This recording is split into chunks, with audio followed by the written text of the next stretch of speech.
Assalamualaikum semuanya. Perkenalkan, nama saya Putri Larasati. Saya dari kelas 6B dengan NIM 123010037. Di video ini, saya akan menjawab beberapa pertanyaan untuk memenuhi tugas ujian tengah semester saya yang dimana dibimbing oleh dosen pengampu yaitu Dr. Misda SAGMA.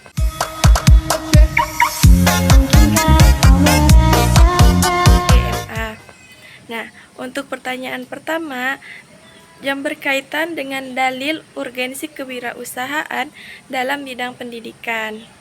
Dalil yang berkaitan dengan urgensi kewirausahaan dalam bidang pendidikan yang mengajak kita untuk merenungkan bagaimana pentingnya kewirausahaan, terutama dalam konteks pendidikan Islam. Nah, jawabannya sangat jelas dan tertulis dalam Al-Quran serta Sunnah Nabi SAW. Salah satu ayat yang berkaitan dengan kewirausahaan yaitu Quran Surat Al-Jumu'ah ayat 10 yang artinya, apabila telah ditunaikan sholat, maka bertebaranlah kamu di muka bumi dan carilah karunia Allah Subhanahu wa Ta'ala. Nah, ayat ini itu bukan hanya sekedar izin untuk berdagang saja, tetapi ini adalah panggilan untuk bertindak. Allah memerintahkan kita untuk fastasiru, yaitu bertebaranlah, yang mana kita harus aktif, bergerak, dan tidak hanya berdiam diri saja, tetapi dalam dunia pendidikan, ini berarti kita sebagai pendidik dan pengelola lembaga Islam yang didorong untuk menciptakan peluang, membangun institusi, dan mencari sumber-sumber keberlanjutan agar roda pendidikan itu tetap berputar. Nah, dalil ini juga menegaskan bahwasanya kewirausahaan dalam pendidikan bukan sekedar pilihan ekonomi saja, tetapi sebagai kewajiban sosial dan moral. Islam dapat mandiri, bertahan, dan melahirkan generasi yang unggul. Kewirausahaan itu sangatlah penting. Tanpa itu semua, idealisme pendidikan kita akan sulit terwujud karena terhambat oleh adanya keterbatasan sumber daya alam. Selanjutnya yang kedua yaitu terkait dengan faktor-faktor yang mempengaruhi keberhasilan pengelolaan bisnis pendidikan. Nah, mengelola bisnis pendidikan itu bukan hanya sekedar urusan buku kas dan laporan keuangan saja, tetapi ini adalah perpaduan antara seni kepemimpinan, ilmu manajemen, dan kepekaan terhadap kebutuhan masyarakat.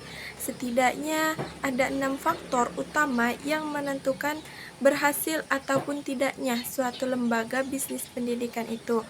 Nah, kunci-kunci faktor keberhasilan itu antara lain, yang pertama ada kepemimpinan yang visioner ataupun leadership.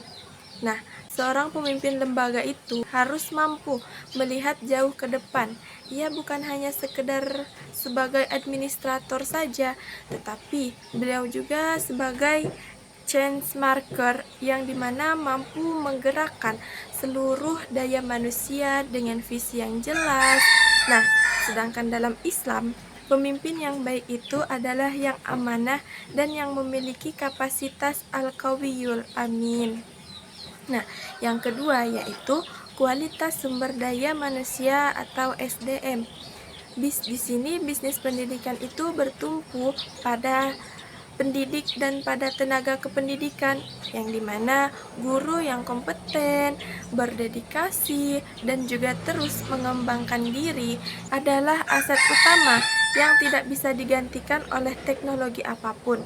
Nah, investasi pada pelatihan dan pengembangan sumber daya manusia atau SDM adalah investasi yang paling menguntungkan. Selanjutnya yang ketiga ada manajemen keuangan yang sehat. Nah, di sini itu seharusnya ada transparansi, akuntabilitas, dan juga perencanaan anggaran yang matang adalah fondasi keberlanjutan lembaga bisnis. Nah, yang dimana bisnis pendidikan yang tidak sehat itu biasanya bergantung pada sumber pendanaan saja, tapi mampu mendiversifikasi sumber pemasukan yang dimana mungkin dari SPP, unit usaha, infak wali murid, hingga kemitraan dengan pihak eksternal. Selanjutnya yang keempat yaitu inovasi kurikulum dan program pendidikan yang tidak berinovasi akan ditinggali zaman. Nah, kemampuan ini adalah untuk merespon perubahan kebutuhan masyarakat, mengintegrasikan teknologi, dan juga menawarkan program yang relevan adalah salah satu kunci daya saing. Lembaga yang menawarkan nilai tambah unik akan selalu diminati. Selanjutnya yang kelima adalah kepercayaan masyarakat, yaitu reputasi dan branding. Nah, di dalam bisnis pendidikan, reputasi adalah mata uang yang paling berharga, yang dimana kepercayaan itu dibangun melalui konsistensi kualitas, transparansi, dan juga rekam jejak lulusan yang baik. Nah, lembaga dengan reputasi kuat akan mendapatkan kepercayaan masyarakat tanpa harus banyak beriklan. Nah, yang terakhir yaitu yang keenam, kemitraan yang strategis dan jaringan. Nah, di sini itu tidak ada lembaga yang bisa berdiri sendiri, melainkan dengan kemitraan dengan dunia usaha, pemerintah, lembaga donor, alumni, dan juga komunitas lokal, membuka semua sumber akses daya yang lebih luas.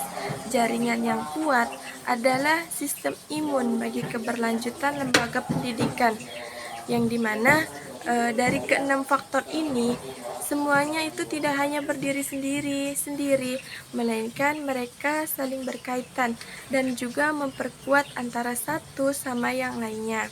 Nah, kelemahan pada satu faktor akan mempengaruhi faktor yang lainnya juga. Oleh karena itu, semua pengelolaan bisnis pendidikan perlu memperhatikan aspek ini secara holistik dan juga secara berkesinambungan. Yang terakhir yaitu terkait dengan strategi menjaga keseimbangan peluang bisnis pendidikan antara keuntungan dan idealisme pendidikan. Nah, ini itu sebenarnya adalah pertanyaan yang paling relevan sekaligus yang paling menantang dalam dunia pendidikan Islam kontemporer. Nah, karena di satu sisi, lembaga pendidikan ini membutuhkan keuntungan finansial untuk bertahan hidup, dan di sisi lain juga, komersialisasi itu berlebihan dapat mengkhianati misi suci pendidikan itu sendiri. Nah, sekarang bagaimana sih cara kita menjaga keseimbangan ini? Nah, tentu saja jawabannya ada pada konsep watasiyah, yaitu jalan yang profesional, yang dimana jalan yang menjadi prinsip utama Islam dalam segala aspek kehidupan. Nah, di sini ada 5 strategi cara menjaga keseimbangan. Strategi yang pertama yaitu menetapkan misi sebagai kompas utama. Nah, yang dimana sebelum kita membuat suatu keputusan bisnis apapun, lembaga itu harus selalu bertanya, apakah ini itu sesuai dengan misi pendidikan kita ataupun tidak. Karena misi itu bukan hanya sekedar tulisan di dinding saja, melainkan sebagai filter aktif yang menyaring setiap peluang bisnis. Nah, keuntungan finansial yang didapat itu harus selalu dikembalikan kepada penguatan kualitas pendidikan, bukan hanya sekadar dalam profit para pengelola saja. Strategi yang kedua yaitu model subsidi silang yang berkeadilan.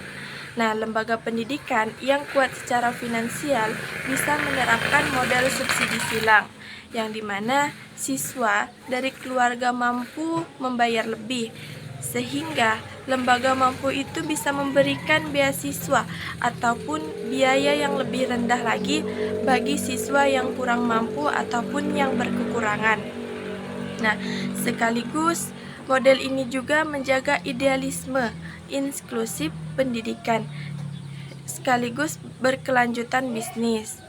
Selanjutnya, strategi yang ketiga yaitu diversifikasi unit usaha yang relevan. Nah, daripada menaikkan SPP yang terus-menerus, sehingga lembaga dapat mengembangkan unit usaha yang berkaitan dengan misi pendidikan.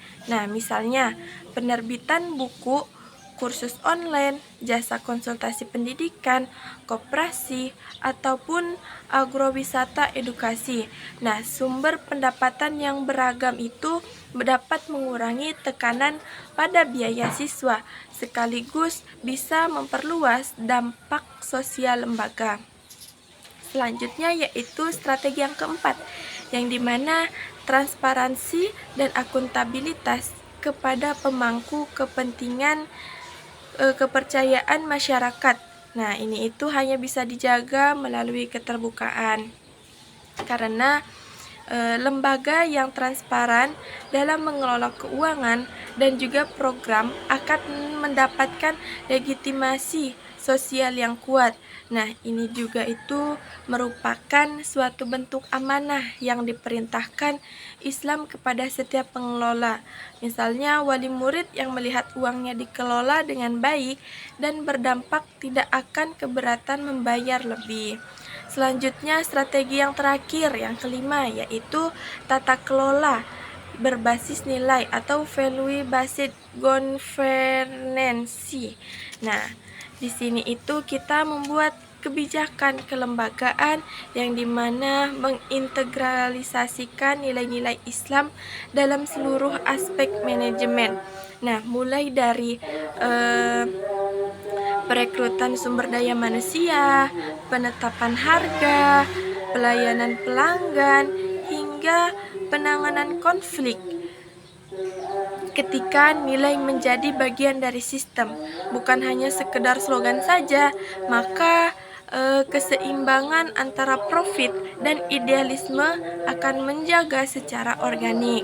Nah, jadi dari 5 strategi itu kita harus mempunyai prinsip kunci yang dimana keuntungan dalam bisnis pendidikan Islam itu bukan hanya sekedar tujuan akhir saja, melainkan wasilah ataupun saran untuk kita mewujudkan tujuan yang lebih mulia, yang dimana tujuan itu mencerdaskan generasi, membentuk akhlak mulia, dan juga memberikan kontribusi nyata bagi peradaban. Nah, ketika orientasi ini terjaga, maka antara keuntungan dan juga finansial dan idealisme pendidikan itu semuanya tidak akan pernah benar-benar bertentangan. Demikian jawaban dari 3 soal ujian tengah semester ini. Semoga apa yang telah saya sampaikan di dalam video ini dapat bermanfaat dan memperkaya hazanah pemikiran kita dalam mengembangkan bisnis pendidikan yang tidak hanya menguntungkan secara finansial saja, tetapi juga dapat bermanfaat secara nilai dan berdampak bagi umat manusia lainnya. Nah, mungkin hanya ini yang dapat saya sampaikan dalam video saya. Sekian, saya ucapkan terima kasih kepada yang sudah menonton. Wassalamualaikum warahmatullahi wabarakatuh. Bye-bye.